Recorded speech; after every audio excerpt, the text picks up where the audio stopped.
Hola amigos, soy HongDark666, con una sección llamada Asesinos en Serie, y con su nombre me imagino que ya todos sabrán de qué va a tratar, y para la primera entrega, porque no sé de qué otra manera decirle, empezaré con un asesino de Ucrania llamado Andrei Chikatilo. En esta ocasión me acompañan mi prima Haku y mi asistente Yuyuko. Ahora sí comencemos y como costumbre cambio de avatar.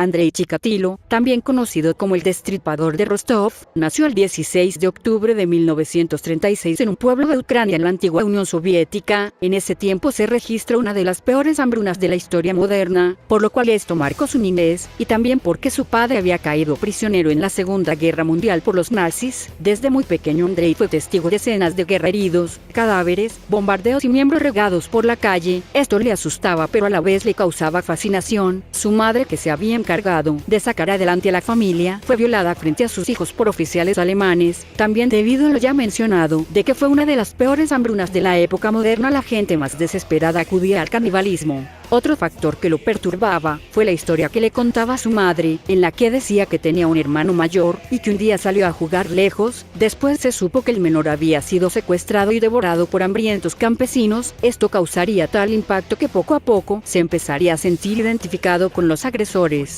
Sufría de miopía pero nunca lo aceptó, lo cual causaba las burlas de otros niños. Una fantasía común era la de ejecutar oficiales alemanes, pero eso era común porque la infancia de Andrei fue igual a la de muchos otros asesinos que viven su infancia en la soledad y el aislamiento. Todos estos factores marcarían su vida sexual, a tal punto que llegando a la adolescencia no era capaz de tener una erección. Esto marcaría su enfermiza personalidad adulta, pues en eso basa su inferioridad, que después trataría de reivindicar matando y comiendo los genitales de sus víctimas. Su primera eyaculación fue cuando abrazaba a una amiga de su hermana, que forcejeaba por liberarse de su brazo. Eso quedó plasmado en su mente, asociando la violencia con la eyaculación. Entró al Ejército Rojo y de regreso a casa entró en la universidad, pero fue rechazado, así que en la escuela de maestros tomó clases de lengua y literatura rusas, ingeniería y marxismo-leninismo. Obtuvo el grado de maestro e ingeniero. Era políglota y estaba comprometido con el comunismo, pero a pesar de todos sus logros nunca pudo obtener una erección, por lo que poco a poco fue acumulando frustración que se convirtió en enojo. Se casó con ayuda de su hermana en 1963 y tuvo 2 hijos. Como fue, se trataba de llevar una vida normal, pero dentro de él ocurría una lucha entre las fuerzas del bien y el mal, afectando su vida. Aparentaba ser apacible y tímido, nunca tuvo el respeto que esperaba de maestro, pues lejos de identificarse con sus alumnos se burlaban de su forma de ser.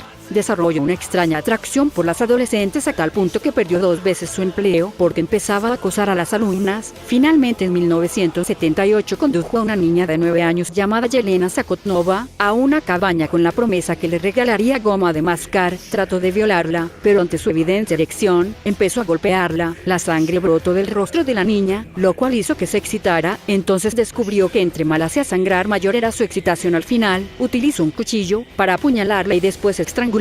Los crímenes de Andrei apenas comenzaban. Después conoció a Larisa Tkachenko, una prostituta de 17 años. Le ofreció dinero para tener sexo en el bosque. Falló en el intento y la atacó con un cuchillo, lo cual lo excitó a tal punto que eyaculó involuntariamente. Sabía que para llegar a la satisfacción sexual debía ser brutal con sus víctimas. Después de asesinarla, le arrancó un pezón y se lo tragó. Desde ahí se hizo caníbal. Luego de eyacular sobre el cadáver comenzó a danzar y aullar alrededor del cuerpo y enterró un palo en el cadáver como si se tratara de una presa de caza. Su tercera víctima fue una niña llamada Lyuba Virut. Andrei la raptó, donde la llevó al bosque y la acuchilló 40 veces. Después le arrancó los genitales y se los tragó. Andrei dio muerte a 52 víctimas en total. La mayoría las encontraba en las estaciones de tren. De ahí se las llevaba para mutilarlas, matarlas y para comer algunas partes de sus cuerpos. Su esposa declaró que a veces lo veía salir con una cacerola, lo cual le parecía extraño, ya que a su esposo nunca le había gustado cocinar. Mujeres, niñas y niños, a todos los hacía sufrir antes de matarlos, y era común que después de muertos masticara sus testículos o úteros. Andrei Chikatilo fue uno de los asesinos caníbales más activos de nuestro tiempo. La satisfacción de ver la sangre, llanto y agonía de las víctimas propiciaba en él un sentimiento de poder, pero su alegría duró muy poco, pues muy pronto se descubrió eyaculando precozmente, y mientras las violaba se enfurecía por esto y las molía a golpes. Algunas de sus víctimas habían huido de casa, y otros retrasados mentales que se dejaban convencer fácilmente por extraños. En la época del socialismo, casos de violaciones a menores de edad o asesinato eran difundidos únicamente entre los altos oficiales del partido y la burocracia soviética. Por esto, al no alertar a la gente, le estaban dando más oportunidad al asesino de cobrarse más víctimas, pues nadie era advertido de cuidarse de extraños y jamás se difundió la información apropiada en los periódicos. Como el aspecto de Andrei era inofensivo, sus víctimas lo veían como un hombre amable e indefenso.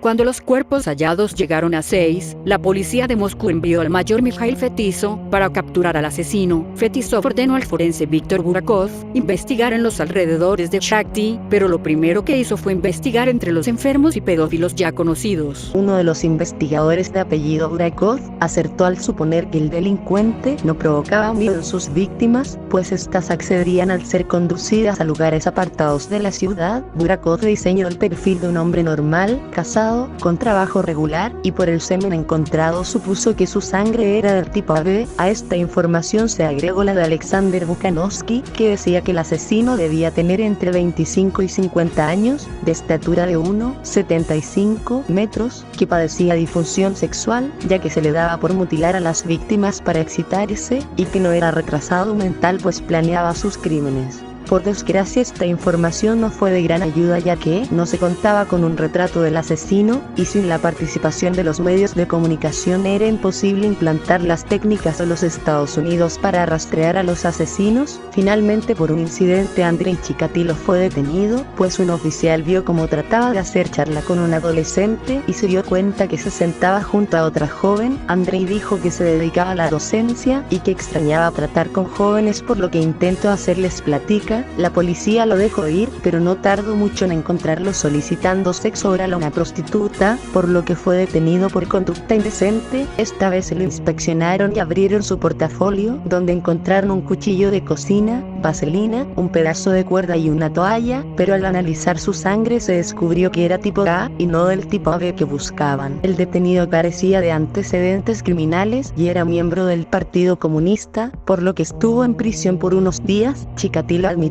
tener algunas debilidades sexuales y sin más fue liberado. Encontró empleo y se alejó de los reflectores por un tiempo para desviar la atención de la policía, pero sus ansias de matar eran más fuertes, por lo que en 1985 mató a 2 mujeres, en 1987 asesinó a un niño y también a otras personas, al año siguiente mató a otras 9 y en 1999 más. En noviembre de ese mismo año, un detective vio a un hombre salir del bosque para lavarse las manos y que tenía un dedo vendado y una mejilla llena de sangre. Le pidió sus documentos e hizo un informe. Días después se encontró otro cuerpo en esa zona, por lo que el nombre de Andrei Chikatilo se oyó directamente en los oídos de los policías para luego ser detenido. El culpable no podía ser otro más que el sospechoso del informe. Ese mismo día fue retenido por la KGB bajo la sospecha de haber asesinado a 36 personas, entre mujeres y niños. Al investigar su historial se supo que fue expulsado de su empleo de maestro por haber abusado de algunas alumnas. Extrañamente, en el tiempo que estuvo en prisión los muertos dejaron de aparecer, pero aún así las evidencias eran solo circunstanciales. Andrei afirmaba ser un ciudadano normal. Entonces el procurador Kostoyev decidió interrogarlo, pensando que con su experiencia en cientos de entrevistas podía hacer que confesara. Pero no fue tan sencillo, pues Andrei afirmaba que la policía cometía un error tal como lo hizo en 1984, cuando fue conducido a su celda. Infiltraron a un soplón pensando que lo podía hacer confesar, pero la estrategia falló. Se hizo una inspección en el domicilio de Andrei y la familia se mostró verdaderamente consternada. No se encontró evidencias para inculparlo. Mientras tanto, el asesino iba soltando información que, sin ser propiamente una declaración, quedaba cada vez más en claro que él era el asesino. Admitía sentirse fuera de control, que algunas personas pudieron ser víctimas de los pordioseros, y también dijo haber considerado la posibilidad de suicidarse, pero todos sabían que estaba mintiendo. Cada vez que se le mostraba una fecha de asesinato, este alegaba que ese día la había pasado con su familia. Entonces se tomó la decisión de llamar al Dr. Bukanovsky para ver qué podía hacer.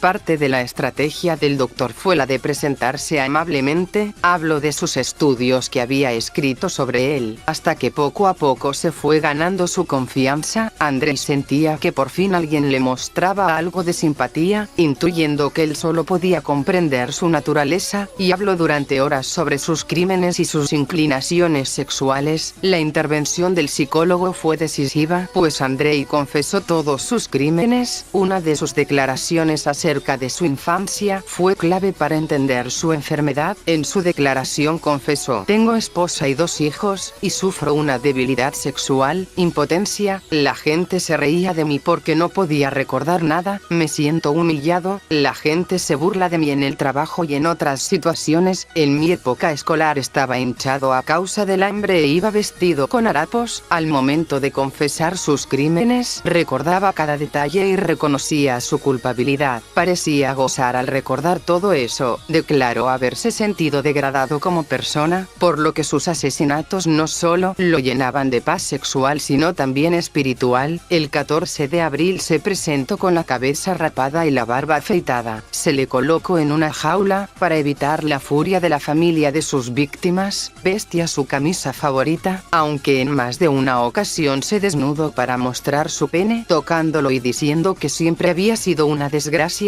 Sin lugar a dudas era un espectáculo patético y escalofriante, pues su aspecto era atemorizante, sobre todo cuando ponía los ojos en blanco y hacía muecas grotescas, haciéndose pasar por enfermo mental para, en vez de ser ejecutado, ser enviado a un hospital mental, por lo que la policía lo sacó del lugar. Finalmente el apodado Destripador de Rostov recibió 52 cargos de asesinato y 5 más por violación. La gente de la sala aplaudía y lloraba de agradecimiento, mientras que él maldecía y escupía. Finalmente el 15 de febrero de 1994, el asesino fue ejecutado en su celda después de un tiro detrás de la oreja derecha, tal y como dictaban las reglas.